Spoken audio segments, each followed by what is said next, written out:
Zawel. I'm the co-founder of AcceptU. Excited to join you today to present our webinar on preparing for the fall application cycle in conjunction with our partners, Beat the GMAT. You'll see at the bottom of your screen that we've provided a link so that you can download a copy of this presentation. We're also offering all attendees of the webinar an opportunity to schedule a complimentary admissions assessment with one of AcceptU's former MBA admissions officers. We'll also be taking questions throughout the presentation. I'll hold off on answering them until the end, but feel free to chat them over and we will keep a running tab, and then we will allot some time at the end to hopefully answer as many, if not all of them. Let me start just by offering a brief introduction to AcceptU. AcceptU is an MBA admissions counseling group. We're comprised entirely of former MBA admissions officers from top 25 programs. Our counselors work exclusively one-on-one virtually, so by phone, Skype, and email, and we've worked with literally hundreds of applicants, giving them a competitive advantage and placing them into the business schools of their choice. Last year, we had our clients accepted, at least, more than 90% of our clients were accepted to one of their top 3 choices. Just to give you some more background on myself, as well as my co-founder and our counselors, I'm the author of a top-selling admissions guidebook called Untangling the Ivy League. I'm a graduate of UNC's Keenan Flagler Business School.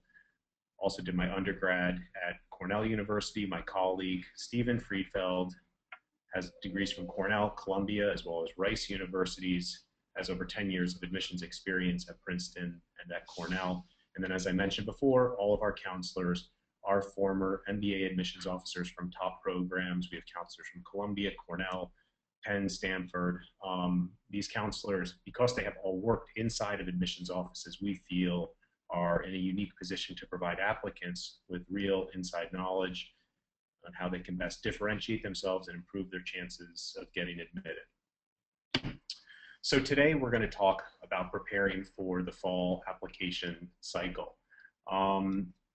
This is a good time, several months in advance, to really begin thinking strategically about the road ahead. In our experience, the earlier students begin planning for the process and working through the process, the more successful it is, not to mention less stressful. So today I want to cover 3 key areas. The first is just talking at a very high level about the components to your application. What will you need to have completed? When should you have it completed? Second, we'll talk about strategic positioning. I think it's really important for you to have a clear sense of strategy with your application, thinking about your story. This is your best means of standing out and differentiating yourself in this highly competitive process. So we'll spend a bit of time thinking about strategic positioning. I want you to begin thinking about what you're going to have to do to best position yourself. And this will allow you over the coming months to proactively plan for this and perhaps do things right now that can in turn be used to your advantage in several months when you begin working through the admissions process.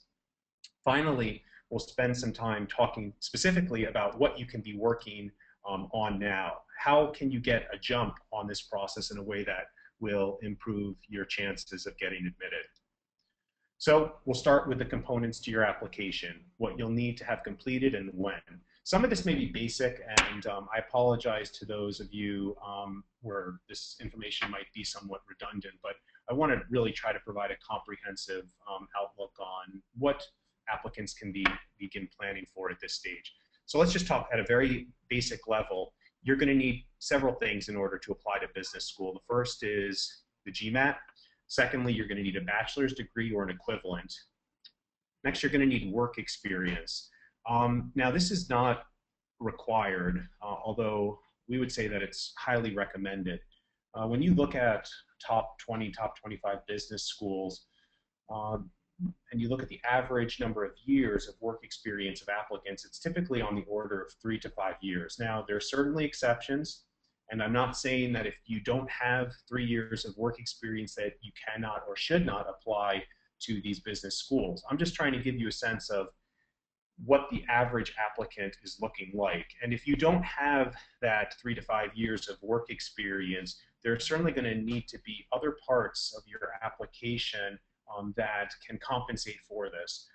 Whether perhaps you have had co-ops or internships over the last few years while in college, whether you are more mature or have progressed far enough along in your career to make informed decisions about why you want to go to business school at this time. There are a number of reasons, but just keep in mind that this is what the average number of years of work experience looks like. Finally, you're going to have the application itself. And within the application, you're going to have your essays, you're going to have your resume, you're going to have your letters of recommendation. As part of your application to business school, you may have an interview. Some of these interviews are required. Some of them are by invitation only. Some of them are your choice.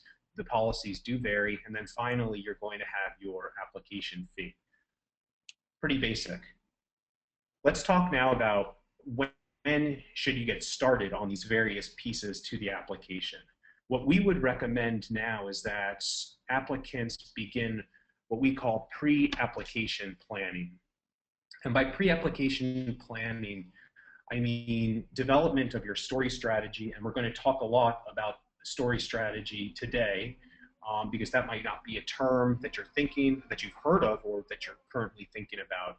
We'll talk a little bit about extracurricular activities, community service, demonstration of interest. These are all things that you can be working on now that will ultimately allow you to be a stronger applicant when you apply to business school later this year.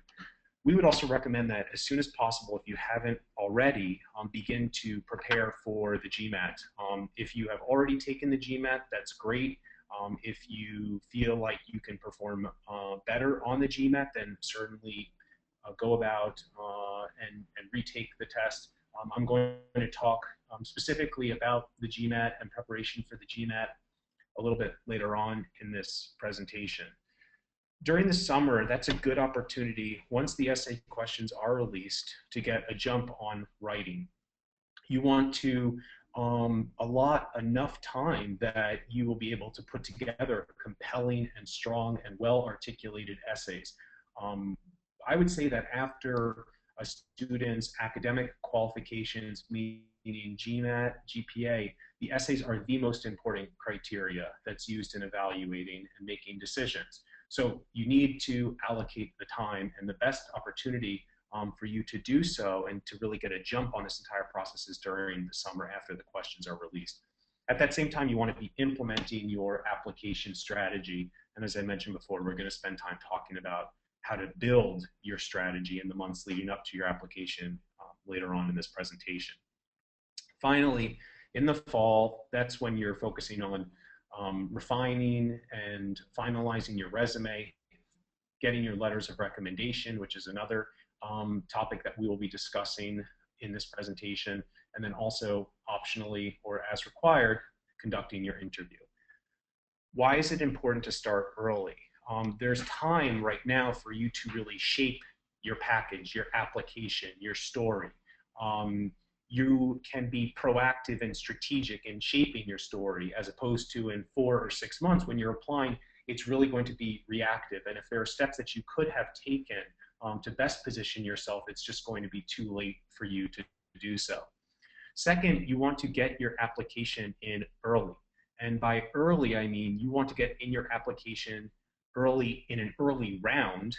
So you're talking maybe round 1 or round 2, as well as early within that round. You want to get your application in as early as possible within as early of a round as possible. You want admissions officers to be reviewing your application with fresh eyes. Think about these admissions officers. Think about the thousands and thousands of applications that they review. Think about the fatigue that can come about with that review process. Get it in early so that you're one of the first applicants that they are reviewing, and they also are going to have less to compare you to, which in some ways will allow you to stand out in other ways. You're going to eliminate a lot of the stress associated with impending deadlines. You don't know what your fall schedule is going to look like with your career, with your work. get a jump on it. And then finally, this process is far more time intensive than you think. Applying to business school is a very, very time intensive process. You can spend hours and hours and hours researching programs, developing your strategy, writing your essays, editing your resume. So this is a big undertaking, and you need to make sure that in order to put your best foot forward, that you're getting an early start on the process. So that covers the first section, at a very high level, the components to your application, what you'll need to have completed and when. I want to now commit a good amount of time to discussing strategic positioning because, as I mentioned before, this is a really critical piece to your application. It's a way for you to stand out. It's a way to improve your chances of getting admitted. And I want you to have an understanding of what you're going to be doing over the coming months with respect to strategic positioning, so that in turn, this will give you some sense of what you can be working on now to best position yourself. So let's dive into this specific topic.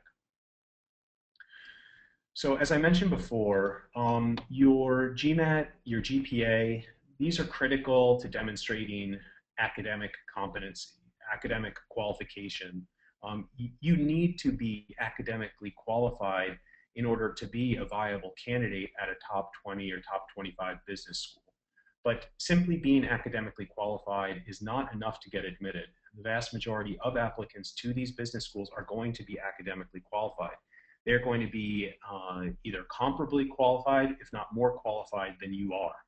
So your application story is the way for you to stand out. Your application story is a way for you to become someone and something to admissions officers beyond just numbers. So your application story is, at a most basic level, a logical, compelling, and rational argument for why you should be admitted to business school.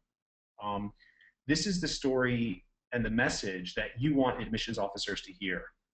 It's important to note that if you don't tell your story, and if you don't think about your own strategy, admissions officers are going to draw their own conclusion. And the reality is that you're going to tell your story far better than any admissions officer will. So you want to own your story, and you want to tell your story in the way that is going to best position yourself. Your story also needs to be relevant to your background, to your future career interests, as well as those qualities that make you unique or different. So let's dig in a little bit now into specifically application stories, how you tell these stories. The way in which you're going to tell your application story is through the more qualitative pieces of your application. So you have really 4 areas. You have your essays, you have your resume, you have your letters of recommendation, and then you have your interview. Beyond that, admissions officers are reviewing data, and you need to therefore really take full advantage of each of these 4 specific areas that you have a little bit more control and a little bit more opportunity to connect with admissions officers and tell your story in the way that you want to. As I said before, your story is about becoming someone beyond just a GMAT score, beyond just a GPA. Admissions officers are people, and they are people with emotions, and they're people that feel connections with other human beings. So a lot of getting admitted to these top business schools is being able to communicate that connection and coming across as likable in your application, and someone that admissions officers would want to have on their campuses. These are higher education professionals that work on university campuses, and they interact with students all the time, current students. So they want to have current students there that they want to be around. As I said before also, your story is ultimately going to be what determines whether you get accepted or rejected to a business school. Now, if your GPA or your GMAT score is significantly lower or significantly higher than the average incoming student, then there is going to be less interest in your story, because you're either going to be a clear admit or you're going to be a clear rejection. But for most applicants, and the vast majority of applicants will fall into this category, it's going to be they're academically qualified, but they're not so academically qualified that they're a clear admit, and they're not so unacademically qualified that they're a clear rejection. The more compelling your story is around the fit with the business school, the more likely you are to be admitted. So when you're thinking about your story, really the baseline and the foundation to your story is this idea of fit. Fit is when you make it clear that an MBA program will help you achieve your goals. You need to help admissions officers understand why you need an MBA in order to achieve your goals. Admissions officers want to admit applicants that fit with their program. They want to admit applicants that have realistic expectations about what they will be able to achieve coming out of their programs. If you have unreasonable expectations about what career goals you will be able to achieve, whether in the short term or in the long term, you're ultimately going to be an unhappy graduate to that program, because you're going to have come into the program with expectations about what you would be able to achieve, and when you don't achieve those goals, you're going to look back and say that my experience at this business school was not a positive one. There's an impact for that business school on its rank. There's an impact on that business school with its reputation. They want to have their students be successful in achieving the goals that they're stating they want to achieve. You have to remember that business schools are businesses.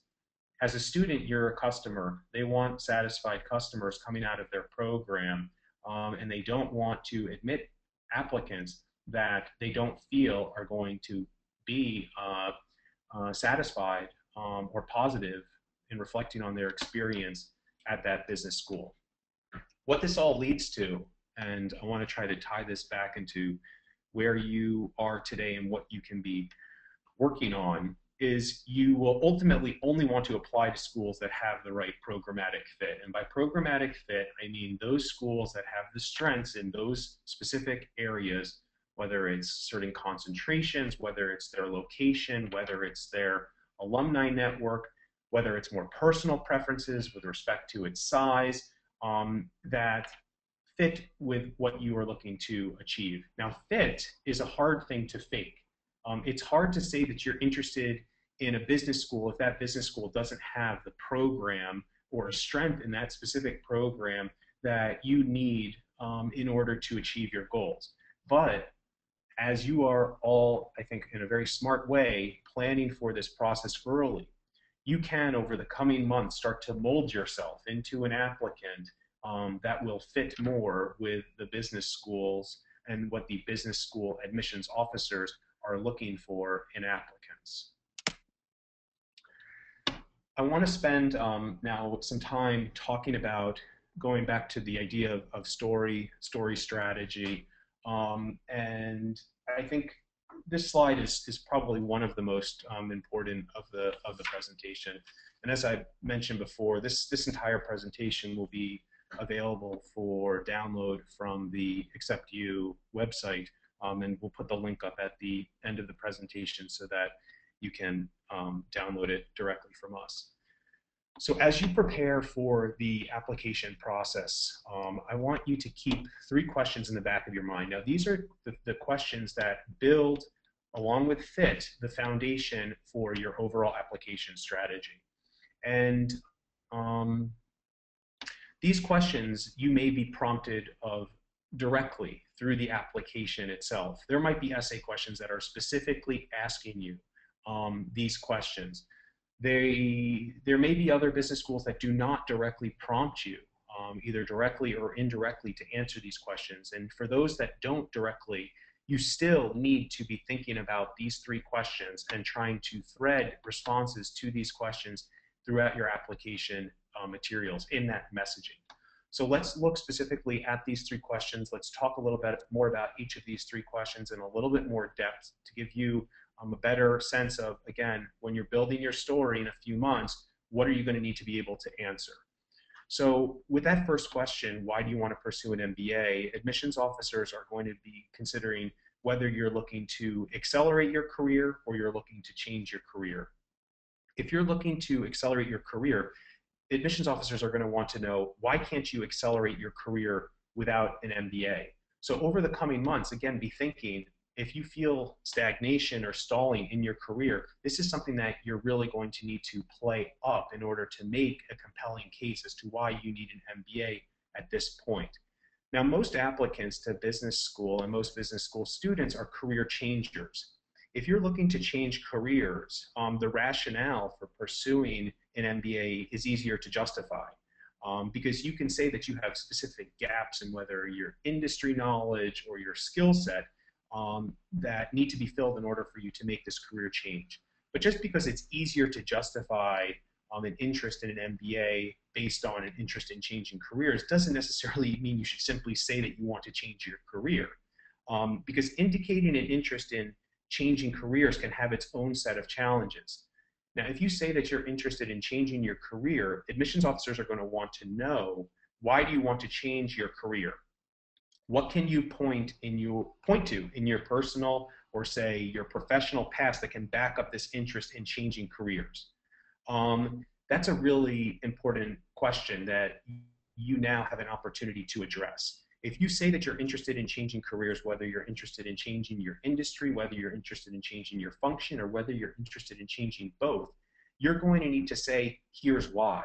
So in 6 months' time or in 4 months' time, whenever you begin working on these application essays, what can you point to today that you can show to back this interest up in changing your career? You also have to think about whether this career change is attainable.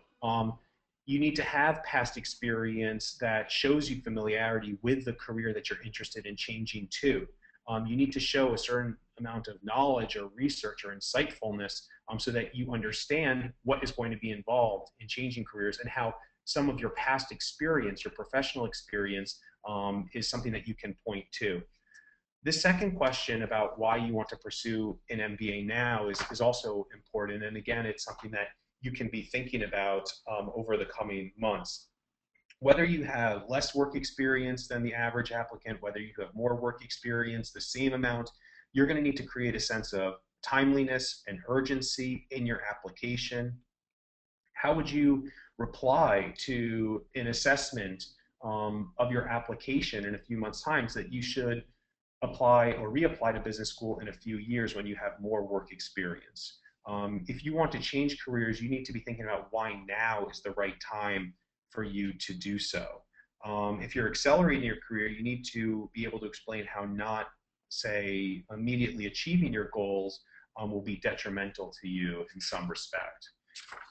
That second part of that question about a particular business school, why is that particular business school going to be of interest to you, is something that we're going to be touching on a little bit later. But as I said before, you need to identify programs that are a good fit. If you don't have the fit right now, there are things that you can do over the coming months in order to show that fit, and we will talk about that more in a few slides. And then finally, that last question, what makes you different? What will you be able to contribute? We're going to cover this in depth in a little bit later in the presentation, but this is probably the most important question to weave into the story, because how are you different from other equally qualified applicants? What in your professional past, what in your personal interests can you point to? And so now is an opportunity for you to build these types of experiences that you'll be able to draw upon on. And as I said before, we're going to talk about that more in a few slides. So let's talk now about what you can be working on. How do you get a jump on this process? Here are the three areas that I want to touch upon. The first is standardized testing. The second is what we call the demonstration of interest, and I'll explain this idea to you, as well as what you can do now with demonstrating interest to the programs or the business schools that you feel are going to be high on your target list. Finally, I'm going to touch upon building support or evidence for your story. So we've spent a good amount of time talking about story and fit. We've talked about these three questions that you know you're going to have to be thinking about or addressing in your application. What can you do to build some evidence or support for this story now when it comes to things like your activities, when it comes to your career, your current career progression, as well as things like letters of recommendation.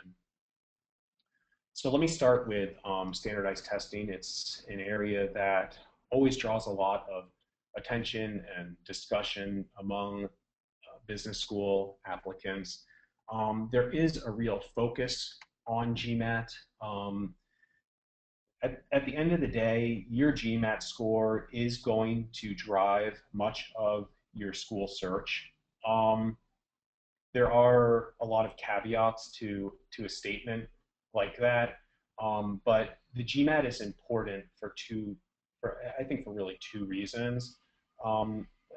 The first is that it gives admissions officers some way to compare applicants across the board. Applicants are coming from across the world, are coming from all walks of life. They're coming from various industries, various functions. This test really is an equalizer, and it shows how students all taking the exact same test can perform, and it can relate to one another. The second reason is that studies have shown that there is a correlation, unlike, say, the SAT with college admissions, that there is a correlation between the GMAT and how students perform in these highly rigorous core curriculums at the top business schools. Now, I'm not saying that if you don't do well on the GMAT, you're not going to do well at a top business school. There are many applicants that do very well at top business schools and do very poorly for whatever reason on the GMAT. But just keep these things in mind because you want to try to hit as close to your target program's mean or median. Now, if you can score above that, all the better. If you score a little bit below, then it doesn't necessarily mean that that school is going to be completely out of reach. As I said before, your GMAT score and your GPA are only one part to this application puzzle. And in fact, for the vast majority of applicants, the GMAT score and the GPA really does not determine whether or not they are accepted or rejected. There are some applicants that have exceptional academic qualifications. There are some applicants that have exceptionally poor academically qualifications, and those students are either immediately accepted or immediately rejected. But most applicants are falling into this kind of middle ground, and that's when admissions officers are really digging into your application and to your overall package. What we would recommend is that you do not take the GMAT more than 3 times. Now, if you're listening to this presentation, that means you're already planning for this process, which is a great thing. If you wait until the fall, and each year AcceptU, our firm, works with clients that are scrambling at the last minute to take the GMAT to hit a deadline, and it just is a little bit of a stressful period. You can say, okay, with my current score, where am I at? Where does this place me? Am I a good candidate at the schools that I'm targeting or not? If you feel like you can perform better on it, then certainly retake the test. Now's an opportunity for you to do so. You can't start working on your application essays. You can't start working on your overall application until sometime this summer. Get your GMAT and your standardized testing out of the way. If you're an international applicant, you also want to be thinking about your TOEFL. You need to get that completed as well. With that said, with your GMAT score, we feel that there's more emphasis that's placed on the quantitative section. Admissions officers are really trying to utilize the GMAT as a means and as a proxy of whether you'll be able to keep up with these highly analytical courses in the core curriculum. So if you're going to have an imbalanced score, then you want it weighted more heavily toward the quantitative section. Now, the more work experience you have, we would say the less important your GMAT score. There's not an expectation that if you have 7 or 8 years of work experience, which means that you've been out of college for 7 or 8 years, that you're going to be able to immediately get back into test-taking mode. And I think that there's also an interest in thinking about building the diversity of these classes at these top business schools. And admissions officers might be willing to make concessions with things like a student's GMAT score if they can bring other diversity to the table. And some diversity, it goes along things like career work experience. So if you have more work experience, one, there's not going to be as much of an expectation that you're going to be able to score as highly as those that have less work experience. And two, there's going to be less interest in even your GMAT score because hopefully you'll be able to bring other important things to the table in your application. With that said, if you have more work experience and you also are scoring high on the GMAT, all the more power to you. That's only going to benefit you in this process. The same can be said for your GPA. I think overall with academic qualifications, the more experience you have and the more, work experience that you have, the further away that your undergraduate academic career is, and they're more interested in what you're doing today and what you've been doing the last few years than what you did, say, 6 or 8 years ago. Now, if you've already taken the GMAT or you're preparing for the GMAT and you know that your quantitative score is going to be on the low side, and this is also coupled with the fact that you perhaps were in your undergraduate studies not focused in a highly analytical or quantitative area, perhaps you were a social sciences major, maybe you were an English major or a history major, admissions officers are going to be concerned about your analytical and quantitative skills, especially if your quantitative score is low. So consider this summer, perhaps you can take an online course, maybe you can take a summer course at your local community college. Now these credits are not going to transfer over into your full-time program. These credits, it's also not that important where you actually take them. I mentioned before, community college, you don't need to take these courses at like an extent, like we're based in Boston and Harvard University has a school of continuing education. You can take courses through them. Now, if you have the opportunity to and you want to, go for it, that's great. If you don't want to, if you don't want to spend the money, if you don't have the opportunity to, you can take a class at a local community college. It's going to be less expensive. It might be more convenient for your schedule. Most important thing is that you do well in this course or courses. You need to be getting A's in these courses, whether it's at the community college, whether it's an online course, whether it's at the extension school, or whether it's at the university itself. Some schools have, or many schools have continuing education departments. Think about taking a course in accounting or econ or finance. Those are probably the 3 areas that I would recommend you consider taking an additional course. The other opportunity you have right now is to try to take on more analytical responsibilities at your job. This goes for all of you listening, whether you have high GMAT score, low GMAT score, highly analytical job, less analytical job. Try to make your job more analytical. Try to make your job more quantitative. Perhaps there are things within your responsibilities that you can start to play up a little bit over the coming months. Admissions officers are going to be very interested in your quantitative and your analytical skills, so please do keep this in mind, especially because right now there's an opportunity for you to proactively address this. Let's talk next about demonstration of interest. For some of you, this is a term or concept that you've never heard of. Some of you are very familiar. Some of you are falling somewhere in the middle. Let me just get right down to it. Admissions officers want to admit applicants that, if admitted, they feel are more likely to attend. They do this for a couple of reasons. I spoke before about how admissions officers are people. They're human beings. They're not robots. They work on these university campuses. They want applicants that are more likely to attend because they're more enthusiastic about the school. They want to be in a work environment surrounded by students that are excited to be there. For those students that this school was their top choice, this school was their dream.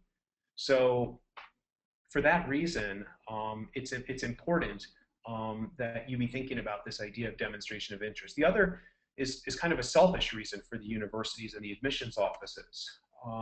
As many of you are aware, yield, which is the percentage of admitted applicants who opt to enroll at that business school, is a criterion used in many business school rankings. So they want to have as high of a yield as possible. The more admitted applicants that opt to enroll ultimately at that program, the more prestigious that program is, the higher that program's brand or reputation. So for those two reasons, this idea of demonstration of interest is really important from an admission standpoint. Knowing this, especially knowing this at an early stage, and like I said before, we here at AcceptU, we work with applicants at various stages of the process, and we do typically work with many applicants in, say, August or September of the application cycle. And at that time, we give them a lot of the same guidance that I'm providing you all today, but there's just not as much time to do this. So the fact that you're, again, planning or thinking about this process early, express your interest early. Go and visit some of these programs that are of interest to you, if it's possible.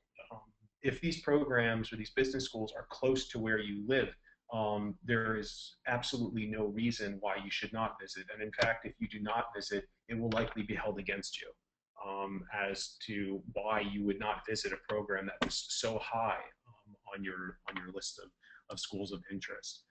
Go visit, making an official visit. If you know a friend that's a student at the school, that's great. You can go meet him or her, but you want to go on an official visit.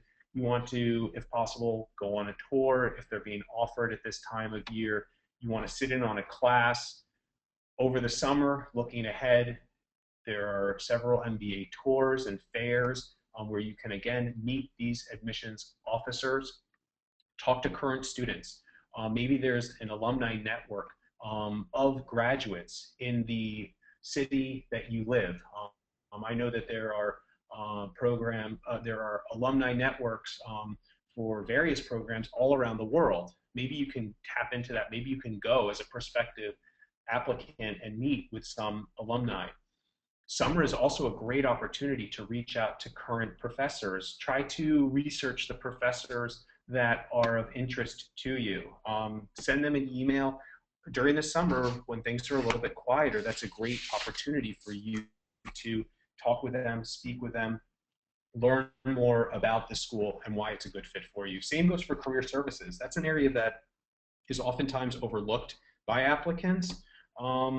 You can contact career services. You can get a sense of what types of resources are available to students on campus. And again, summer, when current students are not there, this is a great opportunity for you to do this. You want to note all of your points of contact and you want to follow up with these folks as appropriate. It's about building a relationship with the school. It's about building a relationship with the admissions office so that when they're reviewing your application, it's not the first time that they're hearing about you. As a secondary benefit, demonstrating interest also provides you with real concrete examples to utilize in your application essays. Most applicants, when they talk about why they're interested in a school, they say, well, I'm interested in joining this club or leading this organization or this abroad program. And they're simply going to the school's website and reading about these programs and then saying, this is what I'm interested in. If you're trying to get into business schools that are admitting 5%, 10%, 15% of applicants, you really need to do more than what an average applicant is doing. So if you're simply going to go to the school's website and say, this is why I'm interested in your program, admissions officers are sitting there, and I wouldn't say rolling their eyes, but they're saying, really, that's the best that you can do? Right now, you can go above and beyond. You can really proactively show your interest in this program. And I'm telling you, this is a really strong way for you to stand out in the process. I last want to talk about building support or evidence for your story. And this is the final slide, and then we'll get to your questions. So we talked a little bit before about considering questions like, why do you want to pursue an MBA? So start having those conversations, whether it's with others or just internally, and then you want to work backward to where you are today to support your response. If you're saying that you're interested in changing your careers, and I tell you, well, you're going to need to justify why you're interested in this new career, then you know that right now there are going to have to be things that you do, whether professionally or personally, that show that you've given this real thought. Similarly, if you're looking to just accelerate your career, you're going to have to start thinking about, okay, what skills, what additional knowledge gaps do I need to fill in business school in order for me to achieve these goals? Think about your accomplishments today. We do, well, we work with many of our clients on editing and reviewing their resumes, and I can't tell you how many applicants submit resumes that are simply descriptions of their responsibilities. Your resume cannot be simply a description of what you do. Your resume needs to articulate your accomplishments, and your accomplishments need to be quantifiable whenever possible. And by quantifiable, I mean you need to back them up with numbers. You can't just say, helped my firm win a consulting contract. I want to know what impact that's had. How much was the contract worth? How long of an engagement was it? Because admissions officers are higher education professionals. They're not former consultants. They're not former Wall Streeters. I mean, some of them may be, but the vast majority of them are not. These are folks that have gone to Columbia University's Graduate School of Education. They may not be familiar with the technicality of many of your jobs and of your accomplishments. So by making them quantifiable, you're giving them some perspective. They may not know what that percentage increase really means in sales, for example, but it shows them that you've had some sort of measurable impact on your organization.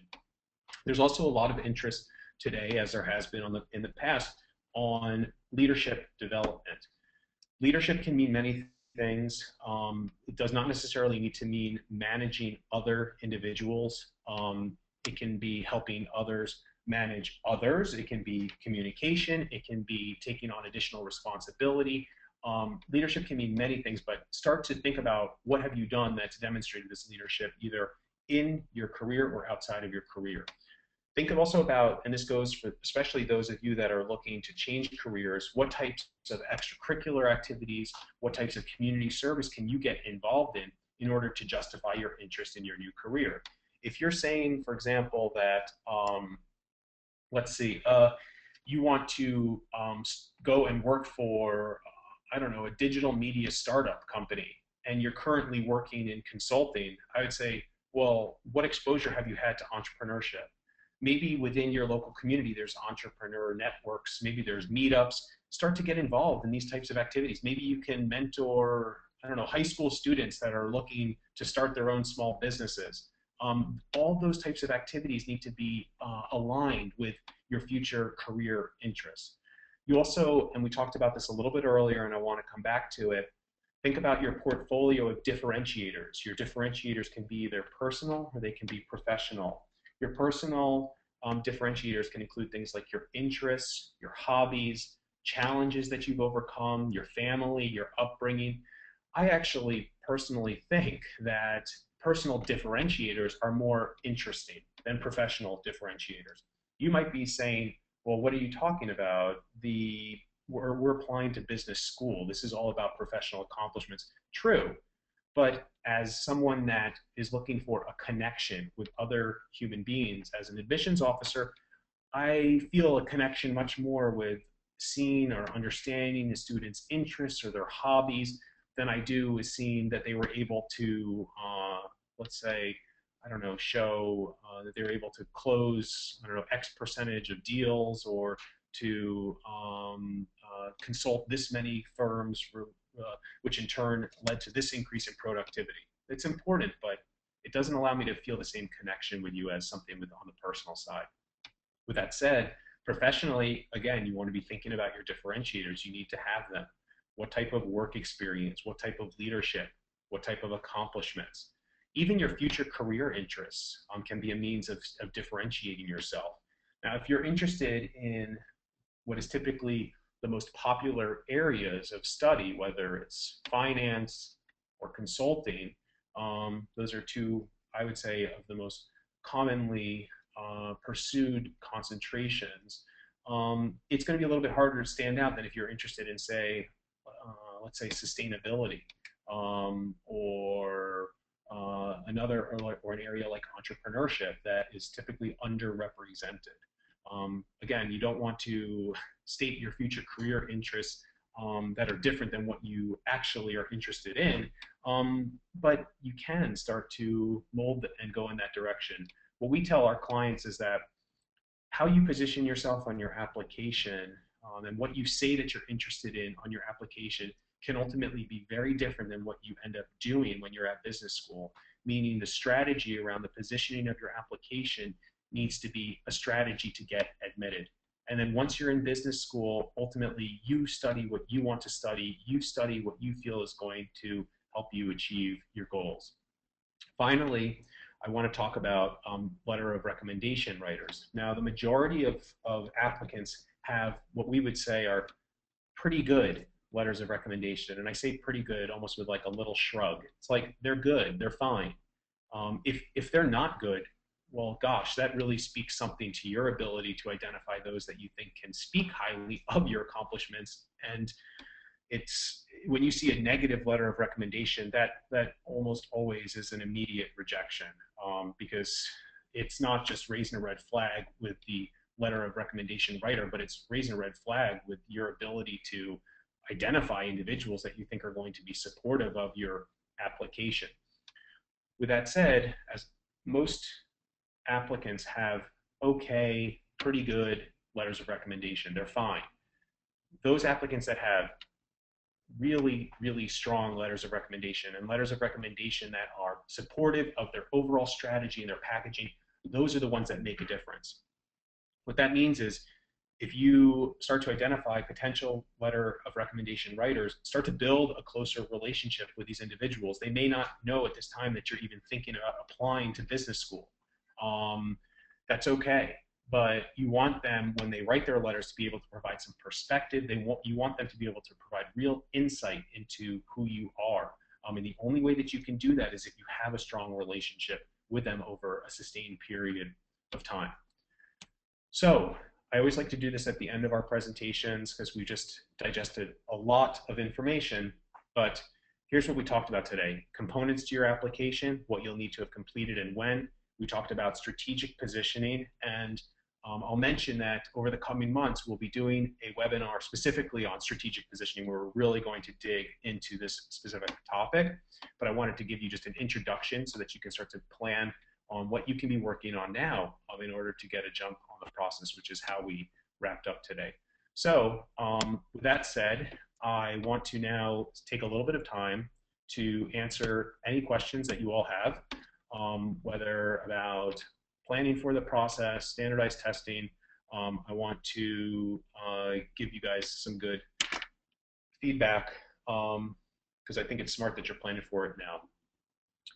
So, and I'll just say that before I get to the questions, as I mentioned before, the link's up to download a copy of the presentation, and we're also offering all of you who have attended a complimentary admissions assessment with one of our former MBA admissions officers, and you can sign up for that simply by visiting the link, and we will get back to you to set up some time to talk. So the first question says, do you recommend a place where students can find sample applications? This kind of is a broader question. There are also books that have been published with the best application essays. you don't simply copying the strategy that one applicant took does not mean one successful applicant took does not mean that that strategy is going to be successful for you. So I really discourage you from tainting your overall strategy by looking at other applications, whether it's completed applications, whether it's application essays. You need to think about this on your own. This is your strategy. And like I said before, just because one applicant was successful with a certain strategy does not necessarily mean that you're going to be successful with the same strategy. You don't know what other factors came into consideration there. Next question that came in that says, can you give some recommendations on where students can take courses to help with quantitative skills that will be viewed favorably by the AdCom? Does it matter where we take them? As I said before, take them online, take them, there's a program called mbamath.com. You can take them, you can even take a MOOC, which are offered now by these larger universities online. You could take them at a local community college. You can take them through an extension school. It does not matter to me. I would say that the thing that does matter is that you do well in them. You should be getting an A in these courses. You cannot be getting less than that, because otherwise it was like, what was the point of, the whole point to take that course is for you to show that you have this competency, or that you're being proactive to build this type of quantitative competency. If you don't do well in it, it's really not going to serve you well. What's the most efficient way to search MBA schools for a good fit? I think fit comes down to a couple of factors. Most importantly, it's about the academic qualification, the academic programs. So if you're interested in consulting, go online and research those programs that have very strong areas in consulting. Maybe you can see based on the professors that teach there, maybe you can base it on the recruiting, like you can look to see of the large consulting organizations which are recruiting most actively on campus. So you have the academic or the programmatic fit, and then you also have the fit that's around personal preferences, size, distance from home. If you have a family, what type of resources are going to be available for your spouse or your children? That can be almost more important than the programmatic fit.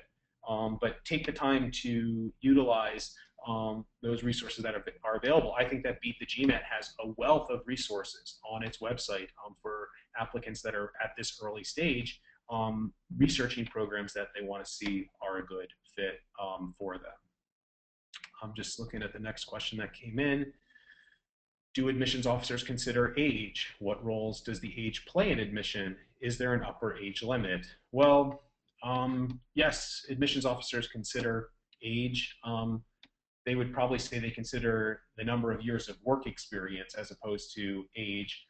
I think that admissions officers are looking to admit applicants that have around what the average incoming applicant, or excuse me, the average incoming student looks like. As I said before, it's typically on the order of 3 to 5 years. Some schools have a little bit more, some schools have a little bit less. There's not an upper age limit. I think that if you're starting to approach like the 9 to 10 year of full-time work experience, you're probably going to be a better candidate for an executive MBA program as opposed to a full-time program. With that said, if the full-time program is what you're going to need, say for example, you're looking to change careers, that's fine, but you're going to need to be proactive in addressing these types of questions that admissions officers are going to have. They're going to want to know, why has it taken you 8 or 10 years for you to figure out that you need an MBA? Maybe it's because you're changing careers, maybe it's because you want to accelerate your career, whatever it is. It's okay that you have the more work experience, and you want to be able to spin this additional experience in a way that it becomes a positive differentiator as opposed to a negative. You want to talk about how that additional experience is going to help you contribute or mentor other younger, perhaps classmates or study group members, as opposed to a negative, which is you have too much and you're really not going to benefit that much from what these business schools can offer you.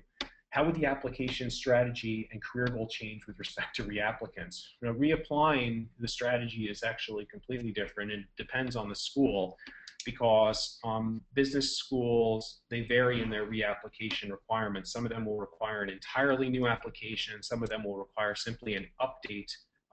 That's actually what most of them require, is just an update. you're going to need to show some significant change between when you applied, say, last year and when you where you're at today. What has changed in that period of time that you can point to? So your reapplication strategy is going to be quite different than your if you're a first time applicant. I don't have enough time today, unfortunately, to get really into the nitty gritty details of that. What's the best way to build relationships with current staff? How do you go about doing that? I think that whether you're talking about admissions officers, current students, alumni, career services, professors at these top programs, they are all interested in talking with prospective applicants. Hopefully they're having hopefully they're big advocates for the school that they work at, big advocates for the school that they attend, big advocates for the schools that they attended. So they should be excited to speak with prospective students. I think those are the categories of folks that I would recommend you begin thinking about reaching out to. Do this in a smart and systematic way. Don't just email everyone. I hope that folks at these business schools don't look at me for the influx of emails. But look, I'm trying to provide you all with guidance that I know will help you in the admissions process. And demonstration of interest is a really critical factor, and it's also going to give you a lot of really concrete fodder that you can draw upon in your application essays. What are good, this was a continuation of the question, what are good topics or questions to discuss with admissions officers? You do not want to discuss or ask questions of any of those groups that are factual in nature. You can't ask them questions about, oh, so how large is how many students are taking, how many students are in each section? How many students are studying abroad? Like, you can't ask them questions that you can find the answers to on your own, whether on resources like Beat the GMAT or on the school's website. You want to be asking them opinion-based questions. What's your favorite part about working at the school? If you want to talk to a professor, how would you describe the student body in terms of their intellectual interests? Make them more opinion-based. Let these people that are involved with the business schools speak about their experiences. And I think that you can start to develop a rapport and a relationship that can be very beneficial. And don't forget to thank them for their time, either by email or sometimes, if appropriate, you can follow up even with a handwritten note, which can be a nice touch in this digital age. We have time for maybe just one last question. I just see this other question that said, can you repeat the online courses you mentioned before? You have MBAmath.com. That's a resource that I've seen many of our clients utilize. You can also look at MOOCs, which are these massive online courses. Some of them might be held by edX or Udacity. These are new online courses that are attended by hundreds, if not thousands, of students. The last question, and then looks like we're going to have to wrap up. Do all international students need to take the TOEFL along with the GMAT? It depends. It depends on what country you are applying from. It depends on the language of instruction that your undergraduate institution taught in. So you need to look at that on a school by school basis. Most, I would say not even most, all of the business schools will publish this information on their websites. So I hope that this session today has been helpful for you all. As I mentioned before, we have a copy of this presentation available for download at our website, and all of you out there today are eligible for a complimentary admissions assessment with one of AcceptU's former MBA admissions officers. But otherwise, I want to thank you all for joining us for our webinar today on preparing for the fall application cycle. I want to thank our partner, Beat the GMAT, and I would ask that you please stay tuned, because we will be hosting and we will be continuing to host these webinars over the coming months as we get closer to this fall's application cycle. Thanks so much, everyone.